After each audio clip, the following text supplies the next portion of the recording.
नमस्कार, समाधान इन हिंदी चैनल में आपका स्वागत है। आज के वीडियो में मैं आपसे एक बहुत ही महत्वपूर्ण टॉपिक पर चर्चा करूंगा जिसका नाम है पंक्चुएशन और कैपिटल लेटर्स। वैसे तो ये कक्षा 9 में इसके बारे में चर्चा किया गया है और लेकिन जो मैं बताऊंगा यह अलग इसलिए है क्योंकि इसमें आपको पंक्चुएशन और कैपिटल लेटर्स के बारे में मैं डिटेल में बताऊंगा, क्योंकि इसका प्रयोग हम बहुत ही गलत करते हैं और मेरा ये वीडियो आपकी उन गलतियों के बारे में बताएगा जो हम अक्सर वाक्य को लिखने या बनाने में करते हैं। तो पंक्चुएशन और कैपिटल लेटर्स को आप हल्के में ना लें, ये बहुत ही महत्वपूर्ण होते हैं और इनका प्रयोग हम अक्सर गलत ही करते हैं। तो हिंदी में पंक्चुएशन को विराम चिन्ह विधान कहते हैं।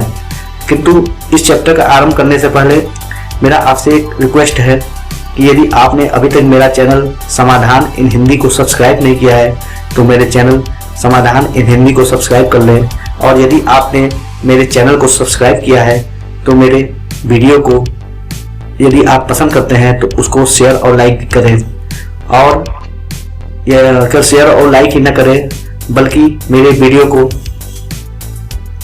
पर आपको जो भी समझ आता है उस पर आप कमेंट लिख सकते हैं और कमेंट से आप अपने अमूल्य सुझाव से मुझे अवगत कराएं ताकि समय समय पर मैं इसमें सुधार कर सकूं। तो चलिए और ज़्यादा समय आपका बर्बाद न करते हुए मैं अपने मूल टॉपिक पर चलता हूं जिसका नाम है पंक्चुएशन एंड कैपिटल लेटर्स। यानी कि पंक्चुएशन इसमें अलग चैप्टर है और कैपिटल लेटर्स अलग चैप्टर है, लेकिन पंक्चुएशन के अंतर्गत पहले हम बहुत सारे छोटे छोटे बिंदुओं के बारे में चर्चा करने के बाद मैं कैपिटल लेटर्स के बारे में बात करूंगा। तो पंक्चुएशन जिसे हिंदी में विराम चिन्ह विधान कहते हैं। तो पंक्चुएशन की मैं परिभाषा पहले आपको दे देता हूँ। Punctuation are the marks such as period, comma and parenthesis used in writing to separate sentences and their elements and to clarify their meanings. तो पंक्चुएशन एक प्रकार के चिन्ह होते हैं जैसे कि अवधि, अल्पविराम और कोष्ठक। अलग अलग वाक्यों में उनके तत्वों को लिखने में और अर्थ को स्पष्ट करने में इसका उपयोग किया जाता है। पंक्चुएशन के अंतर्गत हम निम्नलिखित 14 बिंदुओं का अध्ययन करते हैं। पहला हो गया द फुल स्टॉप जिसको पीरियड भी कहते हैं। सेकेंड हो गया द कॉमा। थर्ड हो गया the colon. Fourth the semi colon. Fifth hyphen. 6 dashes. 7 the inverted commas जिसको द कोटेशन मार्क्स भी कहते हैं। The question mark. 8 हो गया 9 the exclamation mark. 10 apostrophe. 11 brackets. 12 braces. 13 parenthesis और 14 हो गया इलिप्सिस। तो ये 14 जो चिन्ह हैं, ये 14 चिन्ह का प्रयोग हम पंक्चुएशन के अंतर्गत हम करते हैं। तो अब हम पहले फुल स्टॉप की बात करते हैं। फुल स्टॉप जिसे पीरियड भी कहते हैं, इसको हिंदी में पूर्ण विराम कहते हैं। इसका प्रयोग तब करते हैं जब किसी वाक्य को समाप्त कर दिया जाता है, अर्थात बातें पूर्ण हो जाती है। अंग्रेजी में से डॉट से प्रदर्शित करते हैं, जैसे Mohan is a good boy, my principal is great in nature, don't be liar, I have done my work, you are not my master. यहाँ पे देखिए सभी वाक्य के अंत में फुल स्टॉप लगाया गया है, बिंदु लगाया गया है। तो इसको प्रयोग हम वाक्य के अंत में करते हैं। Use of full stop. अब प्रश्न यह है कि हम फुल स्टॉप का प्रयोग कब और कहां और किन परिस्थितियों में करते हैं, यही इस चैप्टर का मुख्य विषय है। हम फुल स्टॉप का प्रयोग निम्नलिखित परिस्थितियों में करते हैं। पहला हो गया at the end of the sentence, अर्थात किसी वाक्य की समाप्ति पर, जैसा कि उपरोक्त उदाहरण से स्पष्ट था। दूसरा है बी इन एब्रीविएशंस, यानी हम फुल स्टॉप का प्रयोग संक्षिप्त शब्दों को लिखने में भी करते हैं, जैसे NK Kumar, PhD, pro, doctor यानी PM, AM, MA, MLA, BHU etcetera. लेकिन एक बात ध्यान दे, मिस्टर और मिसेस के बाद फुल स्टॉप नहीं लगाएंगे क्योंकि इन्हें फुल स्पेलिंग माना जाता है। और अब फुल स्टॉप का प्रयोग हम टेक्स्ट सिटेशन में भी करते हैं। वाक्य के अंत में टेक्स्ट को दृष्टांत समझाने के लिए फुल स्टॉप का प्रयोग करते हैं, जैसे you will get success in your life, I hope. यहाँ पे देखिए ब्रैकेट में आई होप के बाद फुल स्टॉप लगाया गया है, तो दृष्टांत को समझाने के लिए भी हम इसका प्रयोग करते हैं। ये तो हुई फुल स्टॉप की बात। अब आगे चलते हैं जिसका नाम है द कॉमा। हिंदी में से अल्प विराम करते हैं। किसी वाक्य में कॉमा का बड़ा महत्व होता है। यदि कॉमा का प्रयोग गलत कर दे तो उसका अर्थ ही बदल जाता है।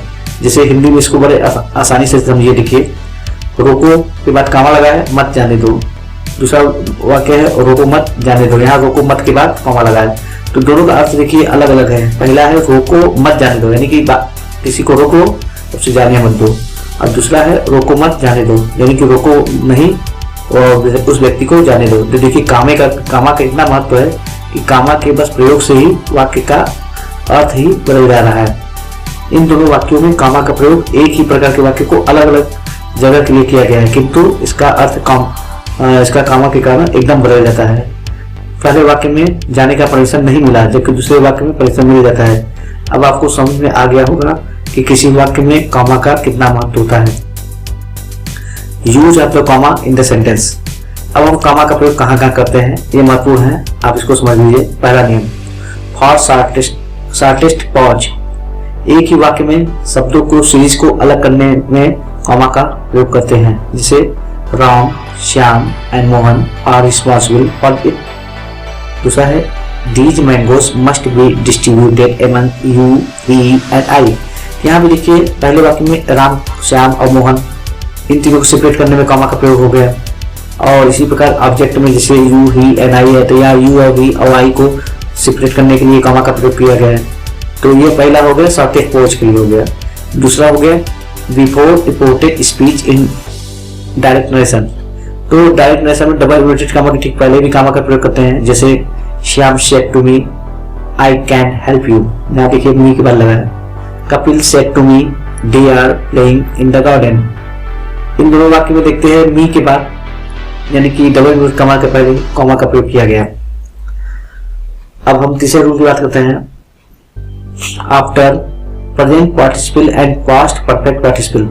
प्रेजेंट पार्टिसिपल और पास्ट परफेक्ट पार्टिसिपल के बाद भी हम कॉमा का प्रयोग करते हैं। जैसे raising the gun he shot a tear. यहाँ पे देखो present participle raising the gun, यहाँ पे गन के बाद लगाया गया comma. Having completed his work Mohan went to sleep.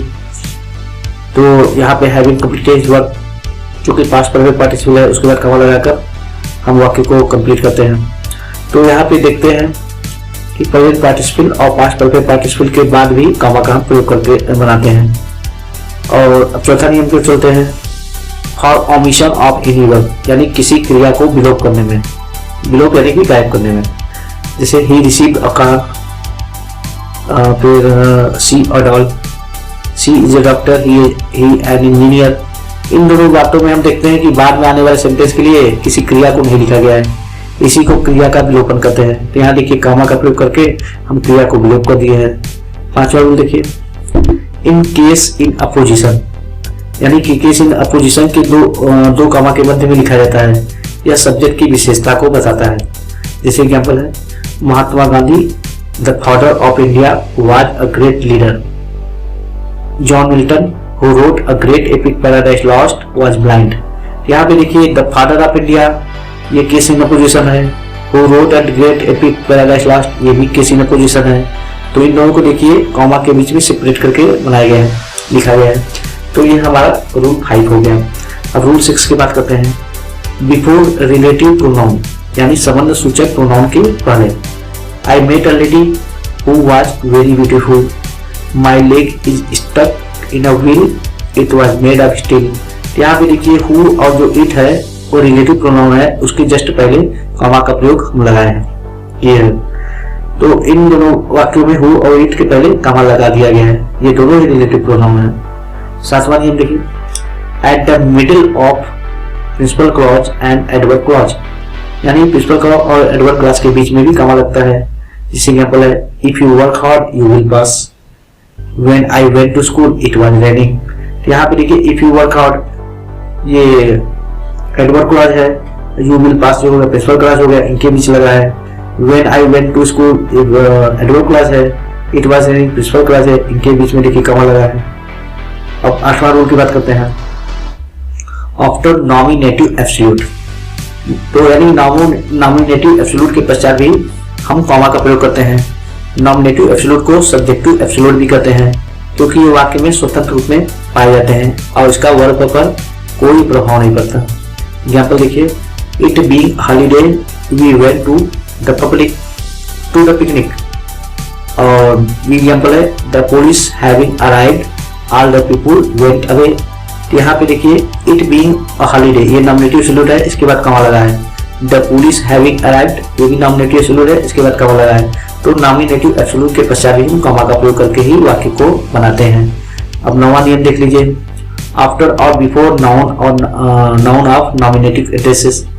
तो अगर हम किसी शब्द को एड्रेस करके लिखते हैं, नाम बुलाकर लिखते हैं, तो वो नॉमिनेटिव हो जाता है, एड्रेस हो जाता है। तो उसके पहले या बाद में भी हम कॉमा का प्रयोग करते हैं। जैसे एग्जाम्पल देखिए, मोहन कम हेयर मोहन। यहाँ देखिए मोहन को नॉमिनेटिव एड्रेस बनाया गया है, तो इसके पहले या बाद में हम कॉमा लगाकर इस वाक्य को पूरा करते हैं। अब हम कॉमा एब्यूजेस की बात करते हैं, यानी कहाँ हमको कॉमा नहीं लगाना चाहिए। पहला नियम है, don't put a comma between two words और verb phrases in a compound predicate. यदि संयुक्त प्रेडिकेट में दो वर्ब या वर्ब फ्रेजेस आए तो उनके मध्य कॉमा का प्रयोग नहीं करते हैं। जैसे I rub the paper and threw towards the wall. I read the paper and threw towards the wall. इन दोनों वाक्यों में, पहले वाक्य में देखिए पेपर के बाद यानी कि कॉमा लगा है, और दूसरे वाक्य में पेपर के बाद कॉमा नहीं लगा है। तो यहाँ पे देखिए जैसे आई read the paper and through the wall, तो यहाँ पे दो प्रेडिकेट में यहाँ पे दो वर्ब या मतलब वर्ब फ्रेज का प्रयोग किया गया है, तो उनके बीच में कॉमा लगा दिया गया है, तो कॉमा नहीं लगना चाहिए। तो ये कॉमा एब्यूज है, तो इसलिए हमको कॉमा को हटाकर इस वाक्य को इस प्रकार लिख देते हैं जैसा कि दूसरा सेंटेंस में लिखा गया। अब देखिए दूसरा उदाहरण B, I open the door and went to the temple. तो यहाँ पे I open the door and went to temple, इन दोनों वाक्य में देखिए I open the door and went to the temple, तो दोनों के बीच में कॉमा लगा है, तो कॉमा नहीं लगाना है। तो कॉमा बिना लगाए हम इसको वाक्य को लिखते हैं, यही हमारा नियम है। दूसरा नियम देखिए, don't use comma two separate the subject from the verb, यानी सब्जेक्ट और वर्ब के मध्य में कॉमा का प्रयोग नहीं करते हैं। जैसे उदाहरण देखिए, Ram is a good boy, Ram is a good boy. तो यहाँ पे देखिए राम, पहले वाक्य में राम के बाद कॉमा लग गया है, तो यह गलत होता है, Ram is a good boy होगा। दूसरा है, an 18-year-old citizen in India is able to vote. An 18-year-old citizen in India is able to vote. तो इन दोनों वाक्यों में देखिए an 18-year-old citizen in India ये सब्जेक्ट है और इसको इज से सेपरेट कर दिया गया है, जो कि गलत तरीका है। जबकि होना चाहिए an 18-year-old citizen in India is able to vote, यानी कि कोई कॉमा नहीं लगेगा। ठीक है, तो ये भी कॉमा का एब्यूज है। अब तीसरा नियम देखिए, don't use comma before subordinate clause followed by principal clause. Principal clause के बाद आने वाले सब ऑर्डिनरी क्लॉज के पश्चात कॉमा का प्रयोग नहीं करते। Example, the monkey STRIDE on the wall while I was taking rest. The monkey STRIDE on the wall while I was taking rest. तो यहाँ पे देखिए the monkey STRIDE on the wall while I was taking rest. तो यहाँ पे while I was taking rest जो है ये सबऑर्डिनेट क्लॉज है। The monkey STRIDE on the wall ये प्रिंसिपल क्लॉज है। तो प्रिंसिपल क्लॉज के बाद अगर सबऑर्डिनेट क्लॉज आता है तो वहां पे हम कॉमा का प्रयोग नहीं करते, इसलिए ए में ऊपर वाला वाक्य गलत है और नीचे वाला वाक्य सही है। अब चौथे रूल की बात करते हैं, don't put comma between the two nouns, noun phrases और noun clause in a compound subject और कंपाउंड ऑब्जेक्ट। संयुक्त सब्जेक्ट या संयुक्त ऑब्जेक्ट में आने वाले नाउन, नाउन फ्रेजेस या नाउन क्लॉज के मध्य कॉमा का प्रयोग नहीं किया जाता है, ये हमारा चौथा नियम है। जैसे the green house from my school and the blue house from yours are very talented. इसमें इसी वाक्य में देखिए, the green house from my school and the blue house from yours are very talented. इन दोनों वाक्य में दूसरा वाक्य सही है, पहला वाक्य गलत है।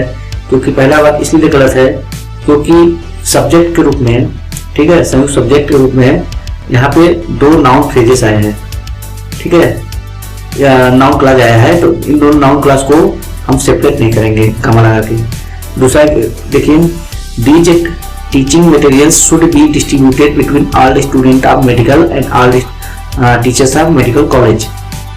और इसी वाक्य में देखिए, these teaching materials should be distributed between all the students of medical and all the teachers of medical college। तो इन दोनों वाक्य में भी देखिए कि बी वाले एग्जाम्पल में देखते हैं कि यहाँ पे all the students of medical and all the teachers of medical college, ये प्रेडिकेट के रूप में दो नाउन क्लॉज हैं, तो इनको भी सेपरेट किया गया है कॉमा से, तो ये भी गलत तरीका है, इनके बीच में कॉमा हम नहीं लगाएंगे। अब हम आगे पंक्चुएशन के चिन्ह में चलते हैं जिसका नाम है कोलन, डबल डॉट। कोलन का प्रयोग किसी वाक्य में कॉमा से अधिक पॉज के लिए करते हैं, इसे डबल डॉट से प्रदर्शित करते हैं। अब कोलन को डिफाइन कर लेते हैं। Colon are used in any sentences to show that something is following like a quotation, example और लिस्ट। यानी कोलन का प्रयोग किसी वाक्य में कथन, उदाहरण या तालिका को प्रदर्शित करने के लिए करते हैं। तालिका यानी लिस्ट, ठीक है। एग्जांपल देख लीजिए, there is two choices in this condition, do or die. इसमें लिस्ट बता रहा है, करो या मरो, ठीक है। तो लिस्ट है, लिस्ट को शो कर रहा है। यहाँ देखिए कोलन लगा है। This house has everything I need, 2 bedroom, a hall, a kitchen, a backyard and a garage. इसमें भी लिस्ट है, तो ये लिस्ट को शो करने के लिए कोलन का प्रयोग किया गया है। Shakespeare said all the glitters is not gold. यहाँ देखिए कोटेशन है, शेक्सपियर ने कहा कि सभी चमकने वाले वस्तुएं सोना नहीं होती, तो एक कोटेशन को शो करने के लिए कोलन का प्रयोग करते हैं। It is said in Bible the wages of sin is death. ये भी कोटेशन है कि बाइबल में कहा गया है कि द वेजेस ऑफ सिन, पाप की मजदूरी मृत्यु है। ये भी कोटेशन है, तो कोलन से इसको बताया गया है। कोलन मतलब उदाहरण देने के लिए भी होता है। Verb is divided into 2 parts, finite verb and non finite verb. तो यहाँ एग्जाम्पल को प्रदर्शित करने के लिए कोलन को लगाया गया है। Tenses are of 3 types, present tense, past tense and future tense. ये भी एग्जाम्पल को प्रदर्शित करने के लिए कोलन का प्रयोग किया गया है। तो कोलन डबल डॉट का प्रयोग कहाँ करना है इसको आप लोग ने समझ गए होंगे। अब हम आगे चलते हैं, सेमी कोलन के बारे में चर्चा करते हैं। सेमी कोलन का प्रयोग कॉमा से अधिक पॉज करने के लिए करते हैं। सेमी कोलन का प्रयोग 2 डिपेंडेंट क्लास को आपस में जोड़ने के लिए किया जाता है, यानी ऐसे क्लास को जोड़ने में इसका प्रयोग होता है जो स्वतंत्र रूप में वाक्य में होता है। एग्जाम्पल देखिए, Sita completed her homework, she went to her bedroom, this is Remington typewriter, all the keys are intact. तो यहाँ पे देखिए ये सेमी कोलन का प्रयोग हम कहा कि डिपेंडिंग क्लास को आपस में जोड़ने में, क्योंकि यहाँ पे एक वाक्य दूसरे वाक्य पे डिपेंड है, तो डिपेंड होते हैं। यहाँ पे हम सेमी कोलन यानी कि अधिक पॉज के लिए चिन्ह लगा लेते हैं। अब हम आगे चलते हैं 5वां, जिसका नाम है हाइपन, और इसी के साथ मैं डैशेस भी बता रहा हूँ, हाइपन और डैश को एक में। तो hyphen combines 2 or more words together while a dash separate words। Hyphen 2 या 2 अधिक शब्दों को जोड़ते हैं, जबकि डैशेस जो होता है शब्दों को पृथक करने में प्रयुक्त होता है। देखिए एकदम उल्टा इसका प्रयोग होता है, जहाँ हाइपन 2 शब्दों को जोड़ता है वहीं डैश जो होता है शब्दों को पृथक करता है। The two are sometimes confused because they look so similar, but their uses is different. Hyphen are not separated by space, while a dash has a space on either side. Hyphen और dashes का प्रयोग में confusion होता है क्योंकि दोनों एक जैसा दिखते हैं। हाइपन को छोटे लाइन से प्रदर्शित करते हैं, जबकि डैशेस को बड़ी लाइन से प्रदर्शित करते हैं। हाइपन 2 शब्दों के बीच में होता है और इनके बीच स्पेस नहीं होता है, जबकि डैशेस के पश्चात स्पेस होता है। अब हम हाइपन का उदाहरण देता हूं। अब 5 रुपी नोट, इसमें देखिए हाइपन लगाया गया है, तो 5 रुपी नोट ये कंबाइंड हो गया, 5 रुपए का नोट। अप टू डेट मतलब होता है मॉडर्न, तो यहाँ पे देखिए अप टू डेट मतलब एक वाक्य हो गया, हाइपन लगाया। मदर फादर, यहाँ माता पिता को जोड़ा गया है हाइपन से। सन इन लॉज, यहाँ पे सन को लॉज में जोड़ा गया है, यहाँ पे हाइपन लगा है। तो ये सब हाइपन के एग्जाम्पल हो गए। अब इसका सेंटेंस देखिए, I have a 5 rupee note, I made him reassured. यहाँ पे हाइपन से हम वाक्य को और 2 शब्दों को जोड़कर उदाहरण बना दिए। अब हम डैशेस के बारे में चर्चा करते हैं। Dashes are used to add comments in much the same way like brackets. Dashes का प्रयोग ब्रैकेट की भांति कमेंट को लिखने में किया जाता है। In formal writing you should use the bracket rather than the dash as a dash is consider less formal. औपचारिक रूप से हम डैशेस के स्थान पर ब्रैकेट का प्रयोग हमको करना चाहिए, क्योंकि अब हम डैश के स्थान पे ब्रैकेट ही लगाते हैं। तो लेकिन एग्जाम्पल देख लीजिए, डैश का example, I found him honest, he isn't. This sentence can also be written like this, I found him honest, he isn't. Second example, he used this way as he thought the best way it may be। यहाँ पे देखिए दो वाक्यों को हम dash से पृथक करके बनाते हैं। तो हम डैश भी लगा सकते हैं और छोटा कोष्टक भी लगा सकते हैं, जिसको पैरेंथेसिस कहते हैं। अब हम छठवां चिन्ह की ओर बढ़ते हैं, जिसका नाम है द इन्वर्टेड कॉमा, या इसको कोटेशन मार्क भी कहते हैं। The inverted commas are punctuation marks used to show where speech or a quotation begins and ends। Inverted comma का प्रयोग कोटेशन को व्यक्त करने में किया जाता है, इसलिए इसे कोटेशन मार्क भी कहते हैं। इसको सिंगल इन्वर्टेड कामा या डबल इन्वर्टेड कामा से प्रदर्शित किया जाता है। ब्रिटिश इंग्लिश में सिंगल इन्वर्टेड कामा का प्रयोग होता है, जबकि अमेरिकन इंग्लिश में डबल इन्वर्टेड कामा का प्रयोग किया जाता है। Rule first, in direct narration. तो डायरेक्ट नरेशन में रिपोर्टेड स्पीच को इन्वर्टेड कामा के अंदर लिखते हैं, जैसे Hari said to me you are a wise man, you said what are you doing. तीन दोनों वाक्य हम देखते हैं डबल इन्वर्टेड कामा का प्रयोग हम किए हैं। तो हम ये एक डायरेक्ट प्रकार का डायरेक्ट नरेशन है, तो डायरेक्ट नरेशन में हम डबल इन्वर्टेड कामा का प्रयोग किए। सेकेंड नियम देखिए, to indicate a word or phrases being discussed or a word or phrases directly quoted from somewhere else।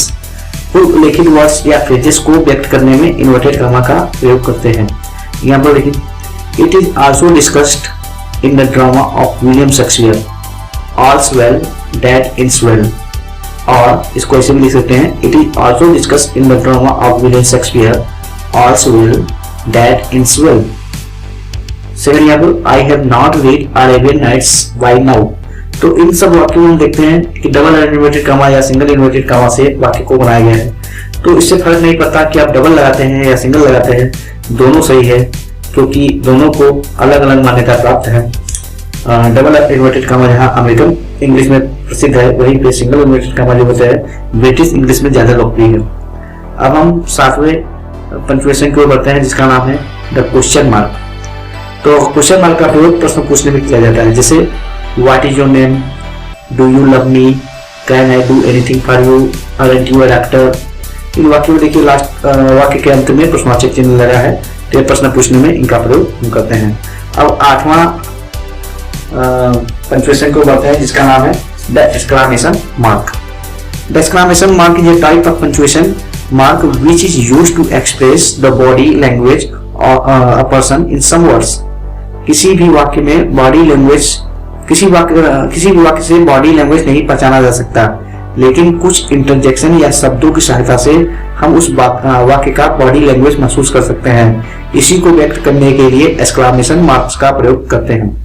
Body language में भी of various types, some examples are given below. Alas he was dead, यहाँ पे सारो या sadness को प्रदर्शित कर रहा है, alas. Hurrah we have won the match, यहाँ पे हुर्रा जो है जॉय और हैप्पीनेस को प्रदर्शित करता है। What beautiful the rain is, यहाँ पे व्हाट जो है वंडर या सरप्राइज को व्यक्त कर रहा है।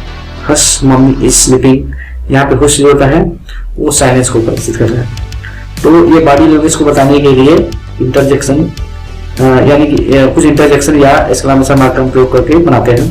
तो एक्सक्लामेशन मार्क का प्रयोग हम इंटरजेक्शन की बात करते हैं, और इसी से ही बॉडी लैंग्वेज का पता चलता है, क्योंकि वाक्य से बॉडी लैंग्वेज हम नहीं महसूस कर पाते हैं।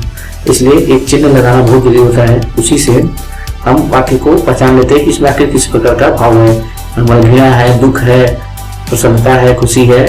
तो ये सब का प्रयोग हम करने के लिए ही एक्सक्लामेशन मार्क का प्रयोग करते हैं। अब आप आगे की ओर चलते हैं, जिसका नाम है apostrophe. An apostrophe is used to show position of something or someone. किसी वस्तु या व्यक्ति पर संबंध प्रदर्शित करने के लिए अपोस्ट्रोफी का प्रयोग करते हैं। So if you wanted to say the sister of Ram, you could just say Ram sister. अब कुछ और यहाँ को देखते हैं। The farmer's bullock cart, Hira's bicycle, Mukesh shop. Plural case में अपोस्ट्रोफी के बाद यस नहीं लगाते, जिसे प्लूरल में यस, क्योंकि प्लूरल में यस पहले से ही लगा होता है।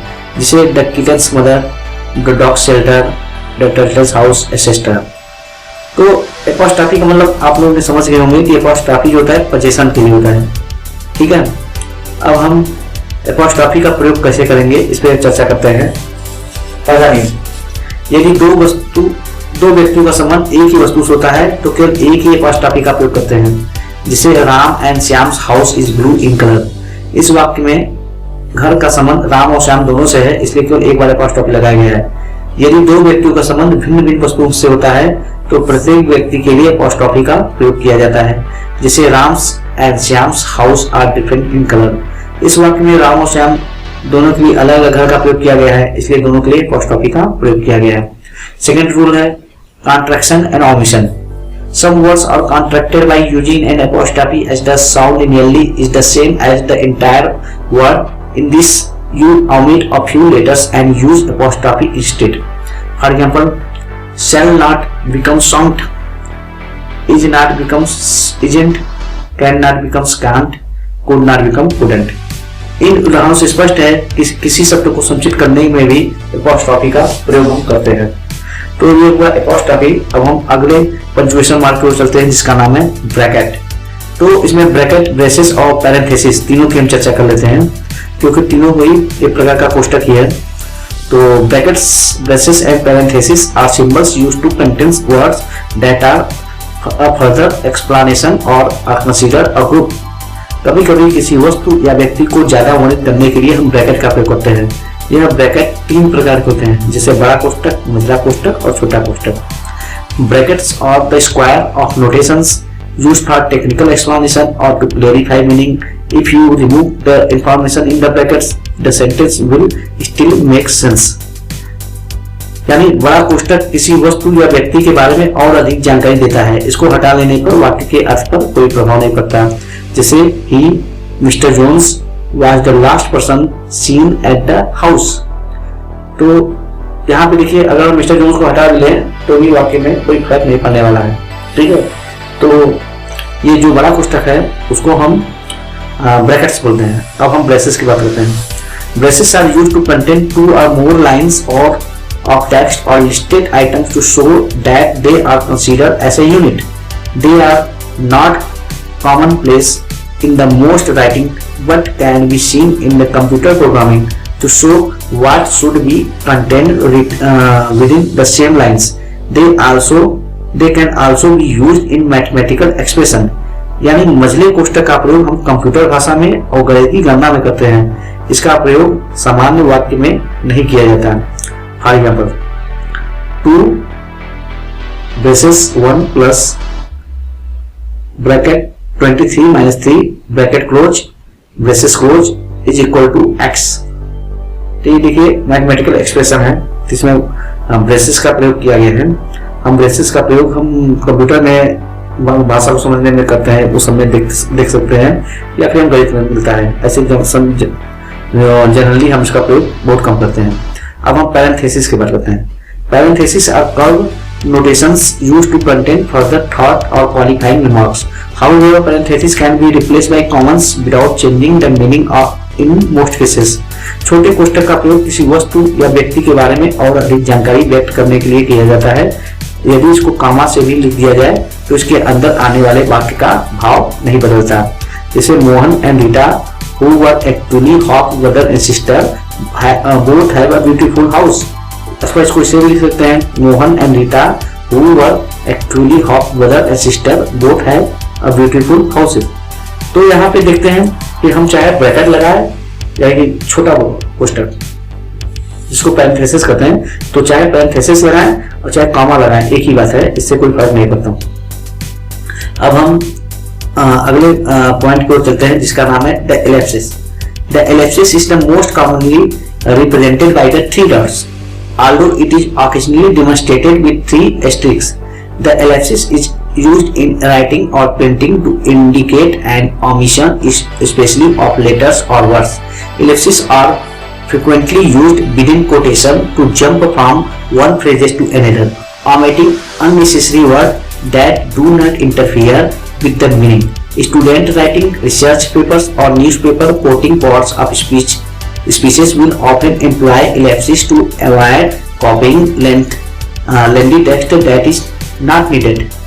सामान्यतः एलिप्सिस को 3 डॉट्स या 3 स्टार से प्रदर्शित किया जाता है। इसका प्रयोग बिना वाक्य के अर्थ को बदले कुछ वाक्यों, शब्दों या वाक्यों को विलोप करने के लिए प्रयुक्त किया जाता है। उदाहरण देखिए, omission of words. She began to count 1, 2, 3, 4 पे एलिप्सिस लगाए until she got to 10, then went to find him. Within a quotation, अब quotation के लिए जैसे यहाँ पे देखिए, पहले उदाहरण में हम आमिशन में यूज किया है कि पूरा 10 तक लिखने की आवश्यकता नहीं है, 1, 2, 3, 4 तक लिख कर जैसे दिखा दिया गया है। अब हम कोटेशन को व्यक्त करने में कैसे करते हैं। When Newton stated an object at rest stays at rest and an object in motion stays in motion, फिर पैरेंथेसिस मतलब एलिप्सिस लग गया, तो he developed the law of motion। तो यहाँ पे देखते हैं किसी वाक्य मतलब कोटेशन यानी कि टेबल को समझाने में भी हम एलिप्सिस का प्रयोग कर दिए हैं, क्योंकि इसमें कह रहा है कि कोई वस्तु जब तक स्थिर रहती है तब तक वो स्थिर रहेगी और जब वो गति में रहेगी तो वो गति में होती है, जो कि न्यूटन का नियम को बताता है। तो न्यूटन ने इसी प्रकार अपने नियम को विकसित किया था। तो यहाँ पे हम देखते हैं पैरेंथेसिस का प्रयोग करके कैसे हम किसी कोटेशन को या शब्दों को हटाने में इसका प्रयोग करते हैं। अब इसके बाद हम आते हैं कैपिटल लेटर्स के बारे में। यह एक अलग चैप्टर है, कैपिटल लेटर्स। तो कैपिटल लेटर्स के बारे में चर्चा करते हैं। द कैपिटल लेटर्स, इसका अर्थ होता है बड़ा अक्षर। इंग्लिश में कैपिटल लेटर का बहुत महत्व होता है। इसमें कुछ नियम होते हैं, उसी के अनुसार हम किसी शब्द को कैपिटल लेटर में लिखना है या नहीं लिखना है निर्धारित करते हैं। कुछ नियम इस प्रकार है। पहला नियम, बिगिनिंग ऑफ अ सेंटेंस, किसी वाक्य को आरंभ कैपिटल लेटर्स होता है। जैसे my wife is cooking the food, Ramesh has beautiful a beautiful का, सी सेल्स ऑन द सी शोर। यहाँ पे देखो माई हो गया, रमेश हो गया, सी हो गया, इन सबको कैपिटल लेटर में लिखा जाए क्योंकि वाक्य का आरंभ यही सब कर रहा है। सेकंड नियम, name and titles of the people, किसी व्यक्ति के नाम या पद को कैपिटल लेटर में लिखा जाता है। The president of USA title, the headmaster of London university title, it is Ram who help me name, Mohan does not write a letter, ये भी नेम है। अब तीसरा नियम, मंथ्स ऑफ द ईयर, महीने को कैपिटल लेटर में लिखा जाता है। जैसे my birthday comes in September, they will return their home in December, March is the beautiful month. तो यहाँ पे इस प्रकार देखते हैं महीने को भी कैपिटल लेटर लिखते हैं। और जनवरी is the first month of the year, ठीक है। अब चौथा नियम, डेज ऑफ द वीक, यानी कि दिन या वार को भी कैपिटल लेटर में लिखा जाता है। Monday is a good day, see you on Saturday, don't forget Tuesday, Sunday is the best day. यहाँ पे देखते हैं संडे, मंडे, ट्यूसडे सभी जो है ये सभी कैपिटल लेटर में लिखा जाएंगे। और पांचवा नियम, द फर्स्ट पर्सन प्रोनाउन आई, तो आई को कैपिटल लेटर में ही हमेशा लिखा जाता है। जैसे I am not your pen, could I use your pen, तो ये आई नियम है कि आई को हम स्मॉल में नहीं लिखते। और छठवां नियम देखिए, titles of books, movie and works, किसी किताब, कृति या सिनेमा को हम कैपिटल लेटर में लिखते हैं। जैसे the Arabian nights, the three musketeers, the Bhagavad Gita. यहाँ पे अरेबियन नाइट और भागवत गीता किताब हो गई और थ्री मस्केटियर जो हो गया सिनेमा का नाम हो गया, तो ये सभी कैपिटल लेटर में लिखा जाएंगे। सातवां नियम, नेम ऑफ द फेस्टिवल, यानी कि त्योहारों को कैपिटल लेटर में लिखते हैं। जैसे Holi is the festival of colours, Diwali is the festival of lamp, we celebrate Christmas day on 25 December. यहाँ पे देखिए होली हो गया, दिवाली हो गया, क्रिसमस हो गया, ये सभी जो त्योहार हैं इनको हम कैपिटल लेटर में लिखेंगे। आठवां नियम देखिए, नेम्स ऑफ सीजन्स, यानी कि मौसम को भी कैपिटल लेटर में लिखते हैं। जैसे winter is coming on December, spring is the king of seasons. यहाँ पे विंटर और स्प्रिंग जो है वो मौसम को प्रदर्शित करते हैं, मौसम है, तो यहाँ पे ये भी कैपिटल लेटर में लिखे जाएंगे। नौवां नियम देखिए, name of the continents and countries, किसी देश या द्वीप को कैपिटल लेटर में लिखा जाता है। जैसे Asia is the largest island, India is one of the ancient country, Australia is the land of kangaroo, Kuwait and Israel is the chief source of crude oil. यहाँ पे देखते हैं कि एशिया हो गया, इंडिया हो गया, ऑस्ट्रेलिया और कुवैत, इजराइल, ये सभी जो है द्वीप और महाद्वीप हैं। तो ये सभी चीज को हम कैपिटल लेटर लिखेंगे। 10वां नियम, name of cities, town, villages, regions, district and states. किसी शहर, कस्बे, गांव, क्षेत्र, जिला या प्रदेश को भी कैपिटल लेटर में लिखा जाता है। जैसे एग्जाम्पल लिख लीजिए, काशीपुर जी स्मॉल विलेज, कानपुर जी centre of leather, if you want to be an IAS go for Delhi, Goa is beautiful city, there are many tourist place in Uttarakhand. यहाँ पे देखते हैं गांव जैसे हो गया, शहर हो गया, कस्बा हो गया, क्षेत्र हो गया, कोई भी चीज हो तो इनको भी हम कैपिटल लेटर में ही लिखते हैं। अब 11वां नियम देखिए, names of mountain, ocean, river and lakes etcetera. किसी पहाड़, महासागर, झील या नदियों को कैपिटल लेटर में लिखा जाता है, जैसे द अटलांटिक ओशियन, एवरांचे Lake, Mount Everest, the Pacific Sea. तो यहाँ पे देखिए ये सब को भी कैपिटल लेटर में देखिए। 12वां नियम देखिए, names of language and nationality. किसी भाषा या राष्ट्रीयता को कैपिटल लेटर में लिखा जाता है, जैसे Chinese is a difficult language, I don't know Japanese language, the Chinese can be seen in every country, I am proud to be an Indian. यहाँ पे देखते हैं जैसे चाइनीज लैंग्वेज की बात कर लेते हैं, चाइनीज भाषा हो गया तो इंडियन हो गया, ये सभी जो होते हैं ये कैपिटल लेटर में लिखे जाएंगे। और अब इसके बाद 13वां नियम जो होता है, name of street, building and park. किसी गली, बिल्डिंग, पार्क या अन्य ऐतिहासिक महत्व वाले स्मारकों को भी कैपिटल लेटर में लिखा जाता है। तो इससे please wait for me at the diamond lane, I live near the central park, the president of USA live in the white house. यहाँ पर देखते हैं कि जो जैसे पब्लिक प्लेसेस है, बिल्डिंग है, पार्क है, ऐतिहासिक महत्व वाले जैसे स्मारक हो गया, कुछ हो गया, तो वो सब हम कैपिटल लेटर में लिखेंगे। अगला नियम जो है 14वां नियम, each line of the poem. किसी कविता के प्रत्येक पंक्ति का आरंभ कैपिटल लेटर में होता है। जिसे कविता लिख लीजिए, the mountain and the squirrel had a quarrel and the farmer called a little prick. तो यहाँ पे देखिए कि कविता के हर एक जो आरंभिक लाइन का पहला अक्षर है वो कब सब कैपिटल लेटर में। 15वां नियम देखिए, name of God and heavenly bodies. ईश्वर के नाम या आकाशीय पिंडों को कैपिटल लेटर में लिखा जाता है। जैसे this story is related to the lord Krishna, eternal father, life everywhere. यह गॉड हो गया, गॉड का नाम हो गया, और इटर्नल फादर ईश्वर है, ये सभी को हम कैपिटल लेटर में लिखते हैं। 16वां नियम देखिए, first letter of personified object. जब किसी शब्द को मानवीकृत करते हैं तो उसे कैपिटल लेटर में लिखते हैं।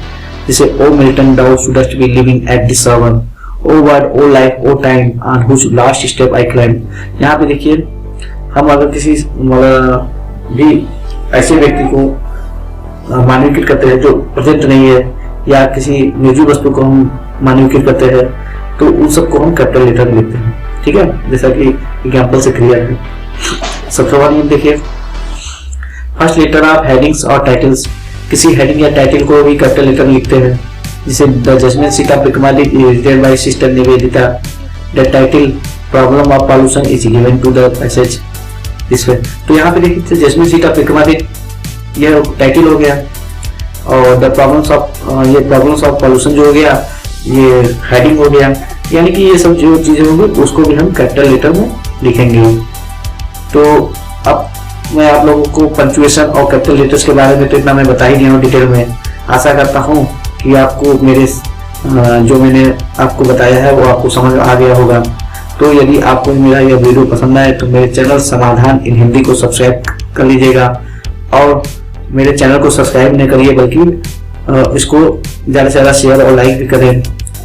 और जहाँ तक कोशिश हो मेरे वीडियो को, अगर आप नोटिफिकेशन प्राप्त करना चाहते हैं कि मैंने आप कौन सा वीडियो अपलोड किया है, तो आप उसके लिए बेल आइकन को प्रेस कर लीजिए और सभी नोटिफिकेशन चालू कर लीजिए। इससे जब भी मैं कोई वीडियो अपलोड करूंगा आपको उसका सूचना आपको मिल जाएगी, और आप आसानी से मेरे नए वीडियो तक पहुंच सकते हैं।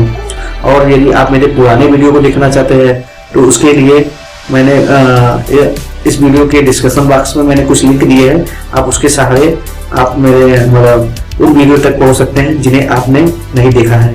और इस वीडियो के अंत में मैं एक प्ले लिस्ट भी दे देता हूं, उस प्ले लिस्ट के जरिए भी आप मेरी वीडियो तक पहुंच सकते हैं। तो दोस्तों बस आज के लिए इतना ही। अब मैं आपसे विदा लेता हूं, अगली बार फिर मिलेंगे एक नए वीडियो और एक नए टॉपिक के साथ। तब तक के लिए नमस्कार।